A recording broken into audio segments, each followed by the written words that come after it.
নমস্কার বন্ধুরা, আমি নিয়ে চলে এসেছি 14/5/2024 মঙ্গলবারের কলকাতা ফটাফট গেম নিয়ে। তো তার আগে দেখে নাও 13 তারিখে কি পাস হয়েছে, 96 পাস। তো যারা এখনো সাবস্ক্রাইব করেনি সাবস্ক্রাইব করে রাখবে এবং ভিডিওটি বন্ধুদের মধ্যে শেয়ার করবে, এবং যারা হোয়াটসঅ্যাপে গেম প্লে করছো তারা 11টার সময় খেলা পাবে 2 ডিজিটের গেম।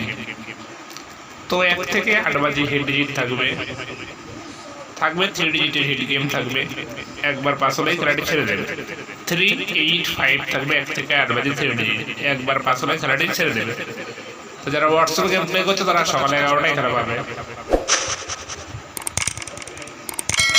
যারা এখনো পর্যন্ত সাবস্ক্রাইব করেনি সাবস্ক্রাইব করে পাশে থাকা বেল আইকনটি অন করে রাখবে এবং ভিডিওটি বন্ধুদের মধ্যে শেয়ার করে রাখবে। এরকম আরো নতুন নতুন ভিডিও পাওয়ার জন্য আমাদের চ্যানেলকে একটু সাবস্ক্রাইব করে চ্যানেলের পাশে থাকবেন।